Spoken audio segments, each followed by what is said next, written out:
No, I'm kind of hungry for some Krispy Kreme. Yeah, I could go for a donut. Yeah. I don't know why though. For some reason, just Krispy Kreme just keeps on ringing in my head. I don't know.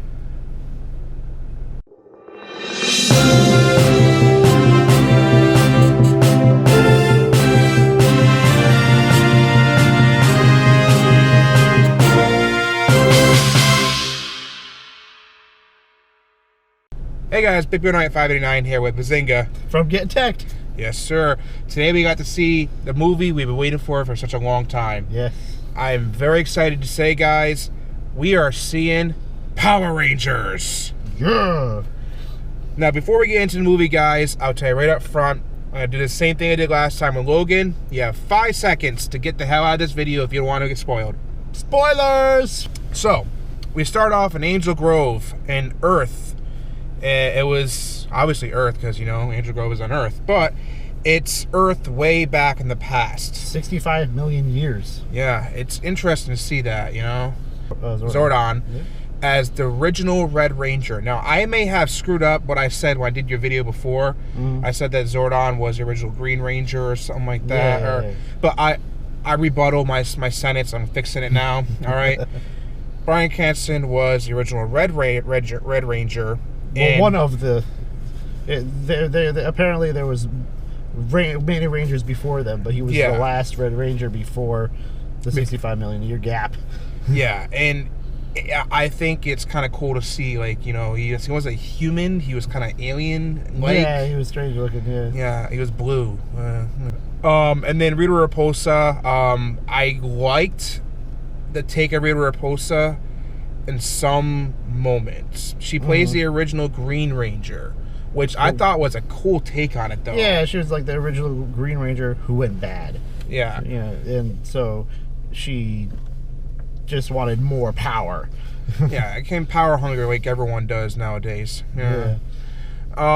Basically, at the beginning of the movie, guys, it's pretty much the death of the Power Rangers, and Zordon basically buries the crystals in Alpha 5, brings some kind of a comet or asteroid or something. Something crashes. Yeah, it destroys everything, and somehow she survives. I don't know. Well, she fell into the water and drowned. Yeah.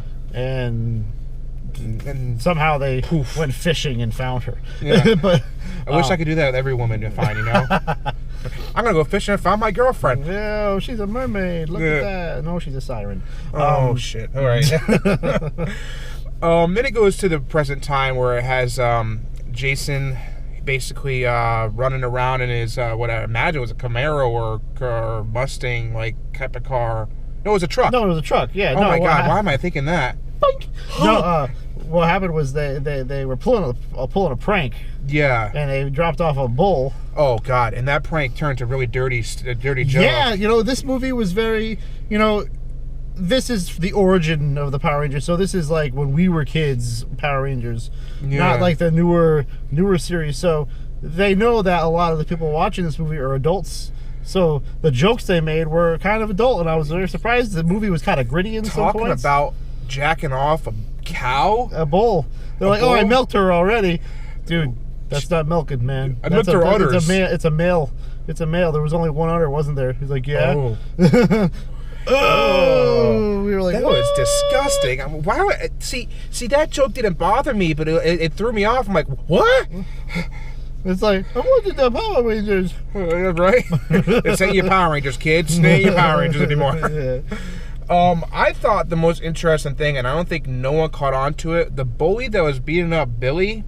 I think Billy, before I go into the bully part, but Billy is an interesting take for this movie because in the original series, he was a white nerd. Yeah, he's a nerd. This time he's a black nerd, but the thing is, I think the race don't matter because I think it's it's perfect. He acts like he was Billy. really good. He did really good. He was my favorite character out of everyone. Yeah. He acts like Billy. He looks like Billy, and when he moves and does his things, and I thought it was perfect. Yeah. Now tell me something. This is my fan theory here.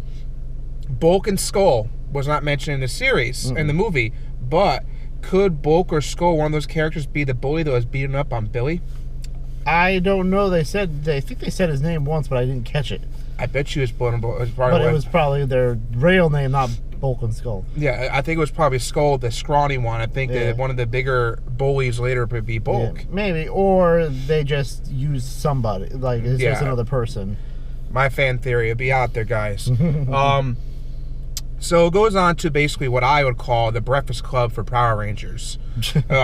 Because all the Power Rangers are in detention, and it's like you got like the nerd, the jock, the girl. They are, yeah. It's basically the Breakfast Club, and and they get to know each other and have moments. And stuff they like were, that. but they weren't smoking weed and dancing in the library though. Although I bet you that'd make a pretty interesting Power Rangers movie. Yeah, there was a fire scene, and I was waiting for that to happen. Yeah, so right. oh my god, Jason, because of the incident with the cow. They got chased and had an accident. Yeah. He was on house arrest. Yep. So Billy could unlock that anklet. Yeah, so he can go anywhere in Angel Grove. Yeah. So he promised him he could use the van, and they ended up going to this gold mine. Yep. Yeah, and apparently everybody hangs out at the gold mine that says no trespassing because all of the Rangers ended up there that night. But yeah, it was neat. And then they, for some reason, Billy he was always reminiscing about his father who passed away, and so he wanted to blow up stuff in the mine to find stuff. Billy basically blows up beside the mountain and shows the crystals for the Power Rangers morphers or coins. Yeah. All right, they start shining. Everyone picks up their designated color, and they're like, sure enough, and then they get chased off and crash and have this huge accident. And then they wake up at home and they're like, how'd I get home? Amnesia, huh? Yeah, I don't remember coming home. I thought it was a cool take on it that they have powers. I thought that it was interesting how they can add it in there. Mm-hmm. It just didn't fit in some sense because it's like they instantly have powers. And it's like they already know what they're doing with their powers. Yeah, I can jump and do this and that, and that girl jumps across and starts climbing the mountain. Yeah, like it's like it's when a superhero gets their powers, it's like if you think back to Spider-Man, it's like he's learning. He's like, oh, I have web fluid. Oh, look at that, I can climb walls. Yeah. These guys are like, hey, I can climb up mountains. Yeah, instantly. Hey, I can jump across a mountain. Can you? Yeah. But yeah, I just didn't like how they had powers without the suits. And my biggest gripe follows after this scene is they find the layer where Zordon is in Alpha 5. Mm-hmm. I thought that was a cool take on it, Oh yeah, the underwater thing with the crossing over. Yeah, it was neat. And then Zordon basically tells them, you found the crystals, you are Power Rangers. Now this is my biggest gripe in the movie. They go, you're Power Rangers. It's like, oh, we're Power Rangers? And I'm waiting for someone to go, excuse me, I have a question, teacher. Yeah. What is a Power Ranger? Yeah. Nobody asked what a Power Ranger was. I think they just accepted it. And like, oh, we're a Ranger. And Billy magically can read the little orb section in the center. Yeah. This is. It's like, oh, I'm reading the center, and it looks like it says the Power Rangers are power of light, and they've helped this. I'm like, when did you read alien language book in high school? Yeah. What is your whatever, gripe over, all right? So they learn that they have the power, and they learn that Rita Repulsa is basically trying to get the Zeo crystals. So they were trying to they couldn't morph. Yeah. So they were trying to morph, and nothing would happen. So what they had to do was they went training without the suits. So they were training, and they introduced what putties looked like. Yeah. I did not like the putties. I think I don't expect them to be anything like the show because they're lame. Yeah. But I think they could have had them a little more, like, even if they wanted to make them the Rocky, at least have them more humanoid. Yeah. And at least have the same kind of face or something. I don't think the putties came out the way they wanted to, and I think it's too much CGI for putty for that. I think when you look back at the original series, there are people in costumes for putties. Yeah. Of and course. I don't particularly like the putties fully. But that didn't bother me as much as when I first was said, because I can live with that, because there are certain points in the movie that refer back to the original series, like when the putty falls off the mountain, which I don't think you noticed right away. I did not notice it. But you heard that, and I'm like, okay, well, I'll accept it. I thought it was a cool take on putties, but they need to redo that, and yeah, and So then they end up figuring out in the long run the reason that they couldn't morph is a long time story we hear in every kind of movie or something. Yeah. They need to know each other. They need to get along. Once they get along and become a family, they can morph. And I liked some of that aspect into yeah. it. But what But threw it was me, very, like, it happens in everything. yeah, it happens in everything. But what throws me off is this is when you learn Billy's lunchbox exploded. This is when you learn that Zach, his mother, is basically sick. Mm-hmm. And then the curveball, guys, that Trina's is bisexual or gay. I think that curveball was cool to have in the movie. And then I guess Kimberly didn't want to share her deed, her problem, which she shared later.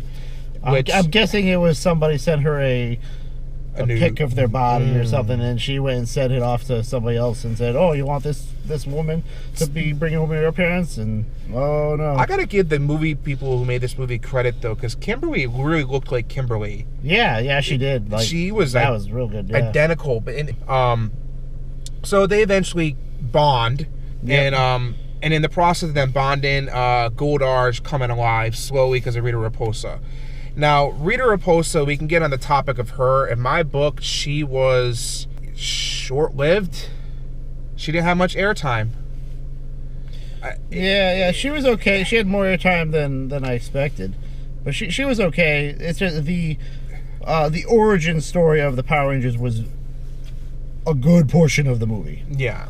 There wasn't too much Power Rangers in Power Rangers. No, and what I think the funniest thing though out of the whole movie was when Billy found out where the Zeo Crystal was, and the reason why is so hilarious because you could tell what movie sponsored this, what people sponsored this movie. All right, Krispy Kreme, guys. Krispy Kreme is mentioned about 10 times in this movie, Yep. And it makes me want to go to freaking was it Providence or wherever the hell Krispy Kreme is, get a dozen Krispy Kreme donuts, and be like Power Rangers. No. Yeah. Rita brings in a Yellow Ranger. And she attacks her. She attacks her basically, and she whoops her butt, and she's like, bing bang boom, ping pong, all over the walls. Yep. She was hurt, and basically they try to face Rita at the dockyard, and they eventually learn that Rita is trying to build Goldar, and she wants to bring get the Zeo Crystal to end the world. Like every supervillain in the world wants to end the world. But how they survive when the world blows up, I don't know. Yeah. I'm gonna blow up the world with me included. Yeah, Boom. okay, it's over. Now I'm dead. No, I can't be in charge of it now. Yeah. And they kill Billy. Only temporarily. You cannot make a Megazord without the 5. It will be the Megazord with a crutch because he's missing a leg. Well, if you watch the later series, Hopping around, You watch the later series, they'd use 3. 3. Yeah. And then they add 2. This is the original, so. Okay. Well, they kill Billy, and then we got Peg Leg here. Peg Leg Zord. They Peg Leg Sword. That could be the Old title. Peg Leg. Old Peg Leg. I gotta kick your butt. Oh God, I fell. They bring Billy down to Zordon's lair, basically, and they all kind of mourning the death of Billy at the time. And then, but between the mourning and the death, they grow stronger as a group. Yeah. And then they basically power up the Morphin Center. Yeah, whatever that is. And then Zordon had 2 options: crawl out of his little matrix thing, and he the whole thing was to get these guys to morph so he could become physical again. Yeah. And that was his whole goal, so he could save the world. And then he ended up deciding there was only one choice, to either bring him back or come back to life. So he brought back Billy. Yeah. So it was short lived that he died, but I'm glad they brought him back because it would have made sense in the end. And the trailer for him, like, Billy. The cover would have been a Peg Leg Zord. I'm telling you. Yeah. We're gonna make that up ourselves. I'm gonna make a picture of it cut off with They Peg would Leg have to get a Sword. tree branch, a stalk of a tree, and shove it in there so they could walk. Pirate Sword. Old Peg Leg. Yeah. So Billy comes back, guys, and they learn how to morph into their suits. And what happens when they morph? Oh, they say it's morphin' time. Thank goodness. Yeah, right. A lot of None of this. No, But none of it was just like, it's morphin' time. A lot of one-liners from the original series came out in that movie, and it made me chuckle because I'm like, I heard Rita Repulsa say, "Make my monster grow." Oh yeah. What did you think about Goldar? Like, Truthfully. No. No. It had the form of Goldar with the wings and everything, but it wasn't no bear lion thing. He had no face. No. And he was instantly a giant. He wasn't like her freaking henchman. He was. What gets me is how much gold is in Angel Grove. I mean, seriously. Right? Like, you're gonna kill Goldar, all right? That's great. But I tell you what, you're gonna have a million miners coming down there to chip off a Goldar to get that gold. I'm like, I want to get his ear. The question is that how they made Goldar in the series? No, he was just there the whole time. He was just there. That was really weird how she was just searching for gold. There was no origin. He was just there. Yeah. And it led to the fight where the Power Rangers got their Zords, and their Zords before they're the Megazord. Their Zords before the Megazord is awesome. I love the Zords before the Megazord. Yes. I love like the Dino Zord, like, and then I was hoping they were going like Pterodactyl, Tyrannosaurus Rex. Yeah. That would be awesome, but no, they didn't do it. So what they did do was when they did get their Zords to go and attack Rita. Mm-hmm. They had a scene where they were all running together, and it was literally a spitting image of the Power Rangers intro and several scenes where they reused it, and it was like, go, go, Power Rangers, and it was all the guys running together. I'm like, they repeated it. Of course, they had to, I don't say ruin it, but they had to ruin it where Billy was like, oops, he tripped her a little bit. But it was really cool because they used the theme song with that scene that they used from the show. So that was really neat. It was awesome how they bring back a lot of the old school nostalgia theme moments. Oh yeah, and it made me feel like I was just sitting there like I was a kid again, watching TV with my dad, watching Power Rangers, going like, "Oh, come the Green Ranger! We can't wait!" No, well, we'll get to that in a minute, kids. It was awesome, the nostalgia for that. First of all, what do you think of the Megazord? I did not like the Megazord. It looked nothing like the Megazord. I think if you're gonna make something like even if it's a what do they call it, a reboot or something, you should still have some originality from it. Yeah, something. Keep the colors maybe or something like that. It did not look like it. At all. It was really weird. Oh, but before we go down to the Megazord part, did you hear the part where they did a Beast Wars reference, a Transformers reference? Oh yeah. Sorry, Bumblebee. Oh, that was beautiful. They stepped on a Bumblebee Camaro and kicked it. But yeah, kicked it at the Goldar. I think it was funny though when they did that. There's a lot of references in this film. Yeah, but that was good. When they formed the Megazord, I thought from that moment on, it's like, well, the movie's over from that point because the battle was short lived. Like, well, you know what? It's just like the TV show. Yeah. Oh no, we can't do it anymore. It was one punch, two punch, three punch. All of a sudden, I pull out my swords, stab in the heart. You're done. Yeah. I'm like. Now there was one weird thing that happened that I did not expect was when the Megazord formed and it came out of the flames, which was really cool. Yeah.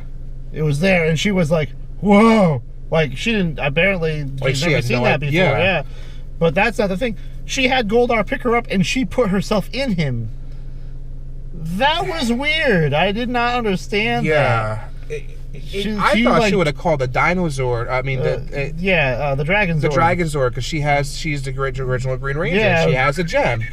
Whatever, it was really weird. I didn't understand that part. I didn't like it when she did that though, because it's like I felt like and the whole time Goldar, he's not solid. He's always dripping. He's just a molten gold. See, I'd like to be underneath be a person that fight, just not even a Power Ranger. Be someone underneath Goldar, but like trip more. It's a little hot, but whatever. Daddy, I got more than a pound of gold. Keep it up, kid. Yeah, get a couple pounds, we'll be rich forever. Yeah. So the fight was short-lived. Obviously, you know what happened. Goldar won and beat the Megazord. Oh wait, no, I'm sorry. Lie. No, Power Rangers beat Goldar. Rita Repulsa tried to fight back against the Megazord. The Megazord herself. Megazord. What in her right mind thought she's gonna be like, oh, I'm gonna fight this tall person? Yeah, and then what happens? She gets bitch slapped. It's just bitch slapped by Jason. In the space, she gets bitch slapped. And this is, at the end of the credits, there was basically the Power Rangers. They win the fight. Blah blah blah. Jason goes back down there. and returns his, or I imagine his sword. Yeah. And Zordon's like, "You're gonna need that." He goes, "I'll come back for it." Like, really? You're gonna come back? Why? Why come back for it? Just hold on to it. You know, let's not be stupid now. Yeah. The world's safe forever now. You know. Yeah. Right. Yeah. Come on, you're Power Rangers now. You're done. You're gonna be Power Rangers until you die because exactly. for some reason everybody wants to kill you now. So in the end credits, there's one scene in the end credits where they're in detention, they're looking at each other, they're throwing little notes at each other. They have this thing where when they're in the class in the detention, they throwing football notes like bullets. Yeah. Knock someone out. Yeah. Well, he threw that ball, the balled up note at the bully. And it was you know. But they had a little lightning bolt with everyone's color. I thought that was pretty cool. But then the detention teacher's asking for, let's say his name together now. Tommy Oliver. Tommy Oliver. And again, another reference to Bueller. Oh yeah. Bueller. Yeah, it's true. Bueller. So yeah, a little reference to a lot of movies, guys. Reference to Transformers, reference to Breakfast Club, reference to Ferris Bueller's Day Off. There's a lot of reference in that movie. And the cameos, we forget the cameo part, can't forget this. The original Green Ranger and the original Pink Ranger, guys. The suits were always talked about during the process of making this film. I like the suits. After watching it, I like the suits. I like the paint scheme. It's like all I can say is like motorcycle helmets. The way it's not just like red or pink. It's red, but there's like a design in them. There's speckles on there or something. It's really cool. The only thing I don't like is like the 8-pack. Yeah, it's kind of weird. But who has and the way and how the morpher is embedded in them. Yep. But other than that, I really like the costumes. Overall, if I'm giving that movie between 1 out of 5, I'm gonna say that movie in my book, it probably gets, I want to say, a solid 4. If it was a solid 5, they would have to fix the Zord. They would have to make Goldar a little more Goldar-like, and they would have to cut the reference out to Krispy Kreme because now I want a damn donut. Yeah. What do you think for rating of 1 to 5? Same thing, 4. There's some things I needed fixing, but for all overall, it was a good movie. Yeah. It was good. The only thing is, like I said, the origin was too long, and there wasn't enough Power Rangers in Power Rangers. It was, the battles were short-lived. It was real quick. Like, the training took more time for them to learn everything, but the battles, it's like, done. And Alpha 5, I'm sorry, he's badass in this movie. Yeah, he's not bad. And he does say aye. Yeah. Not like aye, but aye. Yeah. So guys, if you guys want to catch that movie, definitely go catch it in the theaters. If you want to wait to DVD and Blu-ray, I understand, but I'll tell you right now, it is a decent movie to watch. I'll wait for the next one, which I know they're in talks with script making. This has been Big Boy Night 589. We got Bazinga here from Get Tech. Make sure you guys follow this guy's channel over here. Subscribe to him, like, and subscribe to his. Yep, and signing off.